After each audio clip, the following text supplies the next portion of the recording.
जय गुरु जी। शुक्राना गुरु जी। सारी संगत को जय गुरु जी। संगत जी, मेरी तरफ से गुरु जी को और पूरे गुरु परिवार को नवरात्रि की शुभकामनाएं।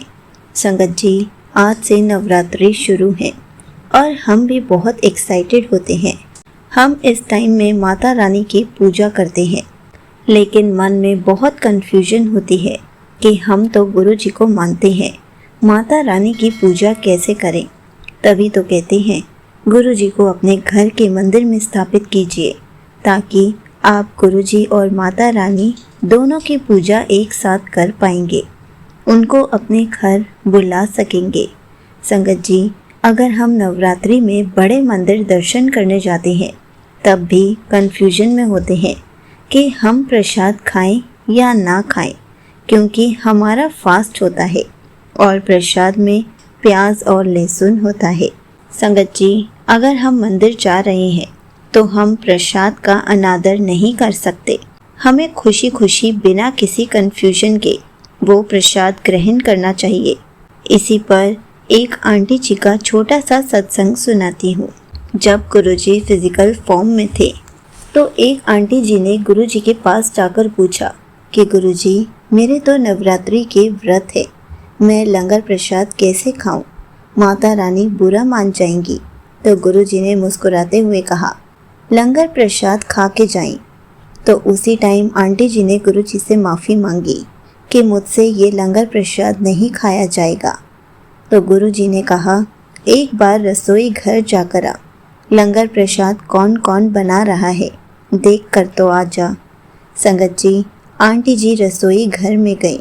उन्होंने देखा कि 9 देवियाँ जिनकी हम नवरात्रों में पूजा करते हैं, शैलपुत्री माता, ब्रह्मचारिणी माता, चंद्र घंटा माता, कुष्मांडा माता, स्कंद माता, कात्यायनी माता, कालरात्रि माता, महागौरी माता, सिद्धिदात्री माता। जैसे ही वो वापस आई तो गुरुजी ने उनसे पूछा, की होया, हो गई तसल्ली, कर लिए दर्शन? आंटी जी रो पड़ी और गुरुजी के चरणों में गिर गई और माफ़ी मांगने लगी कि गुरुजी, मैंने तो साक्षात 9 देवियों के दर्शन करे हैं, अपनी आंखों से देखा है कि वही लंगर प्रसाद बना रही हैं। तो गुरुजी ने मुस्कुराते हुए कहा, जा अब बिना कन्फ्यूजन के लंगर प्रसाद खा कर आ। संगत जी, लंगर प्रसाद सिर्फ प्रसाद नहीं है, उसको किसी भी पदार्थ के नज़रिए से मत देखिए। उसको ऐसे देखिए कि वो गुरु जी के बड़े मंदिर का प्रसाद है, जो कि हमें उस दिन किस्मत से खाने को मिल रहा है। और संगत जी, लंगर प्रसाद हमारे लिए दवाई होती है, इससे हमारे रोग जड़ से ठीक होते हैं। जैसे डॉक्टर हमें कोई दवाई देता है और हम दवाई खाकर ठीक होते हैं, वैसे ही बहुत किस्मत वालों को गुरु जी के दरबार का लंगर प्रसाद खाने को मिलता है। उससे हमारे रोग जड़ से ख़त्म होते हैं।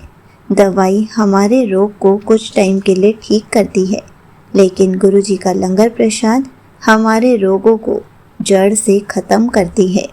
संगत जी, अगर हम नवरात्रों के व्रत रख रहे हैं या कोई भी फास्टिंग करते हैं, अगर तब बीमार होते हैं, डॉक्टर को दिखा के आते हैं, तब वो दवाई देते हैं, तो क्या हम नहीं खाते? हम बिल्कुल खाते हैं, ताकि हम फेस्टिवल अच्छे से एंजॉय कर सकें।